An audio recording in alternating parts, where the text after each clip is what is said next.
ਜਿਵੇਂ ਪੱਥਰਾਂ ਕੋਲੋਂ ਪਾਣੀ ਉੱਤੇ ਹੁੰਦਾ ਨਹੀਂ ਤਰ ਕਹਿੰਦੇ ਨੇ। ਜਿਵੇਂ ਪੱਥਰਾਂ ਕੋਲੋਂ ਪਾਣੀ ਉੱਤੇ ਹੁੰਦਾ ਨਹੀਂ ਤਰ ਕਹਿੰਦੇ ਨੇ। ਜਿਵੇਂ ਹੀਰੇ ਕੋਲੋਂ ਅੱਗ ਅੰਦਰ ਹੁੰਦਾ ਨਹੀਂ ਸੜ ਕਹਿੰਦੇ ਨੇ। ਬਿਲਕੁਲ ਇੰਝ ਹੀ ਇਹਨਾਂ ਨੂੰ ਪਤਾ ਹੀ ਨਹੀਂ ਕੀ ਹੁੰਦਾ, ਲੋਕੀ ਜਿਹਨੂੰ ਡਰ ਕਹਿੰਦੇ ਨੇ। ਤੇ ਵੀਰ ਵੀਰ ਕਹਿ ਕੇ ਇਹ ਪਿਆਰ ਬਹੁਤ ਕਰਦੇ। ਵੀਰ ਵੀਰ ਕਹਿ ਕੇ ਇਹ ਪਿਆਰ ਬਹੁਤ ਕਰਦੇ, ਪਰ ਬਦਮਾਸ਼ੀ ਕਿਸੇ ਦੀ ਭੋਰਾ ਨਹੀਂ ਜਰਦੇ। ਕਹਿ ਕੇ ਇੱਧਰ ਆ ਸਾਲਿਆ ਇਹ ਫੜ ਲੈਂਦੇ ਨੇ। ਸੁਣਿਆ ਇੰਝ ਦਾ ਸ਼ਕਰਗੜ੍ਹ ਕਹਿੰਦੇ ਨੇ।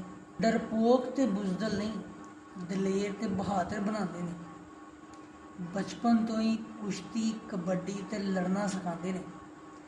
ਦੇ ਕੇ ਕਣ ਦੇ ਥਾਪੀ ਤੇ ਹੌਸਲੇ ਵਧਾਉਂਦੇ ਨੇ। ਨਾਂ ਲੈ ਕੇ ਬੁਲਾਵਣ ਨਾ ਭਾਵੇਂ ਦਾਦੇ ਪੋਤਰਿਆਂ ਨੂੰ, ਉਂਝ ਪੁੱਤਰ ਨਰ ਕਹਿੰਦੇ ਨੇ। ਸੁਣਿਆ ਇੰਝ ਦਾ ਸ਼ਕਰਗੜ੍ਹ ਕਹਿੰਦੇ ਨੇ।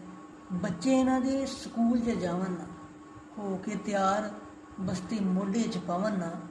ਲਾ ਦੇਣ ਬਾਲ ਜੇ ਮਾਪਿਆਂ ਨੂੰ ਤੜੀ, ਨਹੀਂਓ ਪੜ੍ਹਨਾ ਨਹੀਂਓ ਪੜ੍ਹਨਾ ਕਰ ਜਾਣ ਅੜੀ। ਫਿਰ ਮਾਪਿਆਂ ਕੋਲ ਬੜਾ ਸੌਖਾ ਹੱਲ ਹੈ ਕਿ ਰਵੇਗਾ ਪੁੱਤਰ ਡੰਗਰਾਂ ਨੂੰ ਪੱਠੇ ਪਾਉਂਦਾ ਜਿਹੜਾ ਨਹੀਂ ਪੜ੍ਹੇਗਾ। ਜਿਹੜਾ 10 ਕਰ ਗਿਆ ਬਸ ਉਹ ਹੀ ਫੌਜੀ ਬਣੇਗਾ। ਇੰਝ ਫੌਜ ਦੀ ਮੁਹੱਬਤ 'ਚ ਬਾਲ ਇਹਨਾਂ ਦੇ ਪੜ੍ਹ ਲੈਂਦੇ ਨੇ। ਸੁਣਿਆ ਇੰਝ ਦਾ ਸ਼ਕਰਗੜ੍ਹ ਕਹਿੰਦੇ ਨੇ। ਜਿਹੜੇ ਕਹਿੰਦੇ ਆ ਮਿਲ ਜਾਵਣ ਸ਼ਕਰਗੜੀਆ ਤੇ ਸੱਪ ਜੇ ਇਕੱਠੇ, ਛੱਡ ਕੇ ਸੱਪ ਸ਼ਕਰਗੜੀਏ ਨੂੰ ਮਾਰ ਦਿਓ। ਲਾਹੌਰੀਆਂ ਸਮੇਤ ਉਹਨਾਂ ਸਾਰਿਆਂ ਦੀ ਮਿਸਾਲ ਇੰਝੇ। ਇੰਝ ਕੋਈ ਅਕਲ ਦਾ ਵਲੀ ਆਖੇ ਊਂਠ ਸਫੈਦੇ ਤੇ ਚਾੜ੍ਹ ਦਿਓ। ਉਹਨਾਂ ਨੂੰ ਸਲਾਹ ਏ ਜਾ ਕੇ ਜ਼ਰਾ ਅਦਾਦੋ ਸ਼ੁਮਾਰ ਚੈੱਕ ਤੇ ਕਰੋ। ਪਾ ਕੇ ਝਾਤੀ ਗਿਰੇਬਾਨ ਅੰਦਰ ਚੁੱਲੂ ਪਰ ਪਾਣੀ 'ਚ ਡੁੱਬ ਕੇ ਮਰੋ।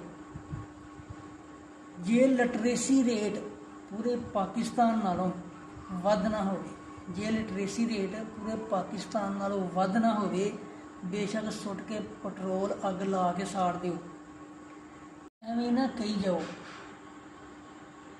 ਕਹੀ ਜਾਓ ਹਸਦ ਤੇ ਬੁਗਜ਼ ਦੇ ਸ਼ਕਰਗੜੀਆਂ ਨੂੰ ਮੰਦਾ। ਥੋੜ੍ਹੀ ਬਹੁਤ ਬੁਰਾਈ ਤੇ ਸਭ 'ਚ ਹੀ ਹੁੰਦੀ, ਨਾ ਸਿਰਫ ਰੱਬ ਦਾ ਹੀ ਚੰਗਾ।